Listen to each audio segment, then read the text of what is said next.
with James O'Keefe hit home because it had to do with my home in the People's Republic of New York.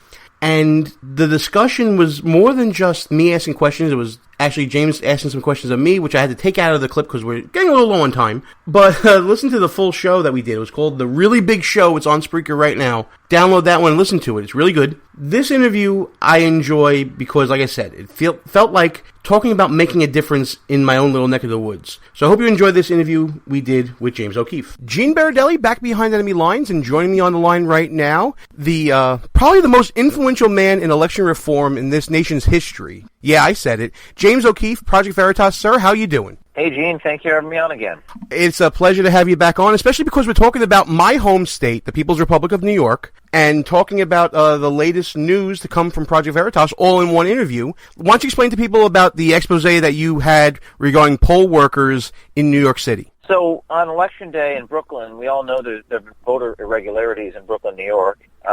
So we went around to places in Crown Heights, Brooklyn, on primary day with hidden cameras to expose the irregularities, and what we uncovered was pretty shocking. I mean, we found poll worker after poll worker who encouraged us that we can vote even though we're not even residents of New York City. One poll worker we found actually encouraged us to use an address that obviously was not ours. He said, don't use this address being the headquarters there, the school where people were voting. She said, maybe use the one next door, which is a felony for her to do that. So Schneiderman has come out and said they're going to look into the fact that people were not allowed to vote. De Blasio has said something similar. What we found were people who weren't even supposed to vote were being told they could vote, and it's a problem. And this, let's make sure everybody understands, this is wholly separate from the voter scrubbing that was done by Diane Haslett-Rudiano, someone who I actually know and have worked with quite a bit, and I can tell you some stories about her, James. But this is wholly separate from that whole thing.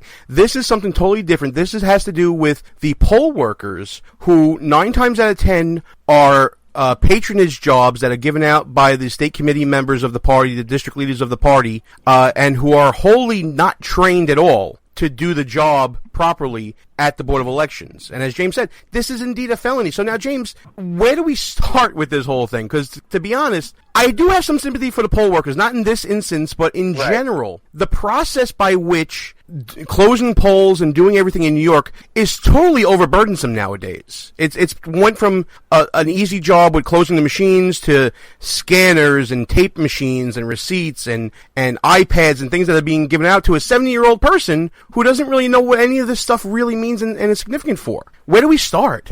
It's not an easy job, and frankly, that's the type of question you should pose to Schneiderman and Cuomo and Bill de Blasio. By the way, I thought about going and getting Bill de Blasio's ballot, which would have been easy to do because there's no photo ID required in New York. So, I remember I got offered Eric Holder's ballot a couple years back. Just by asking if they had his ballot there, they offered me his ballot. I would have walked in and said William de Blasio or Bill de Blasio. Maybe the poll worker would know. But your question is, how do you fix the system? And that is not my forte. My forte is to expose hypocrisy and expose fraud. And if it's so bad that every poll we walk into, the worker says, yeah, by all means, just use this address. And I say, I am not a resident of the city. Is that a problem? No, just fill out an affidavit saying that you are.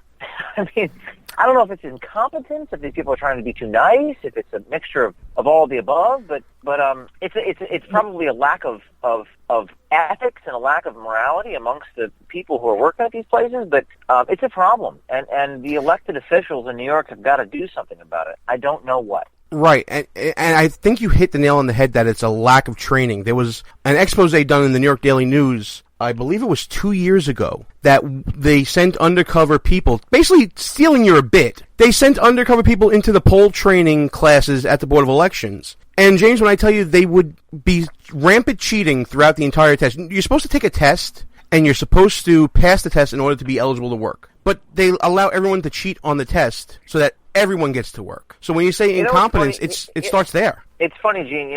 I don't know if any of this shocks anyone anymore. I mean, the number one comment I got on the video, people love the video, but the number one comment was, no one cares.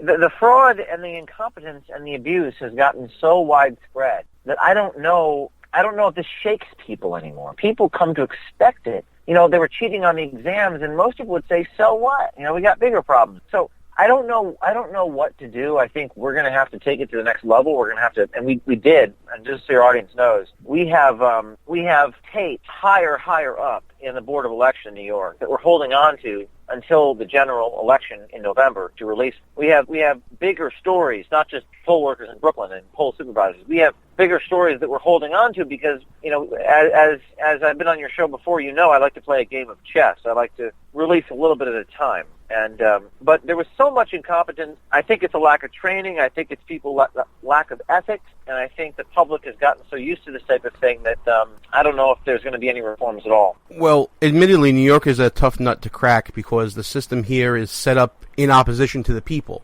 It's set up to keep the people who are in the party in power at all times. It's basically the king of the anthill, especially when it comes to the Republican side in New York, because you think you're getting something that's quote-unquote powerful, but you're really not. And they don't realize that this is a sacred trust, that our vote is kind of the great equalizer in society. It doesn't matter how rich you are, how poor you are, what your lot is in life, education-wise or whatever. That's the great equalizer. My vote can cancel out Donald Trump's vote, and vice versa. I think there's something missing in people realizing how significant their vote is, and maybe they're starting to be woken up by the primary process, something like that. But I definitely think, listen, don't despair, because you're doing a great job with Project Veritas. Let's talk about the recruiting that you've been doing on college campuses nationwide and the response you've been getting. Well, and thank you for saying that, Gene. I didn't mean to sound cynical. I'm just letting you know it's the number one comment that I get from people, from my audience, and from the people that love the work that we do is the fact that people are not shocked. And so, of course, the reaction to this is to do more of it, is to expose fraud at the highest levels, and we did this in New Hampshire, and they changed the law to require a photo ID because of what we did. The governor vetoed that legislation. The people overrode the veto, and we went ahead and did it again. But Project Veritas right now is on a massive recruiting operation. We spent all week in North Carolina last week on the college campuses identifying and finding these students, these graduating seniors, to become undercover reporters. And this weekend we're having an assessment weekend. We're located in Westchester, New York, and we bring these people to our headquarters and they learn the art of how to do what we do. And some people make the cut, some don't. And then we have a training weekend. So right now we're in the process of recruiting, identifying, and deploying undercover people. And it's a very long process because not everyone's cut out to do it. And the few that are, we have to train them in the art of how to have these types of conversations. So if you're interested in you're listening to this program and you're interested in becoming involved and you're in New York, it's careers at Project Veritas, Veritas, careers at Project Veritas. Sign up to be an undercover reporter, going into poll locations, going into political campaigns, going into government institutions with a hidden camera, exposing the fraud for all to see. And so I'm very excited about it, and I found that graduating from college are some of the best people. And that'll do it for this show and for 2016. Thanks for listening to Behind Enemy Lines Radio, but for now, from the People's Republic of New York, time to shut this sucker down. We are out of here. See you in the new year, folks. Our position's been compromised. It's time to roll out. Report for debriefing at www.behindenemylinesradio.us and look for regular communications via Facebook and Twitter at BEL_radio. You are the resistance. Behind Enemy Lines.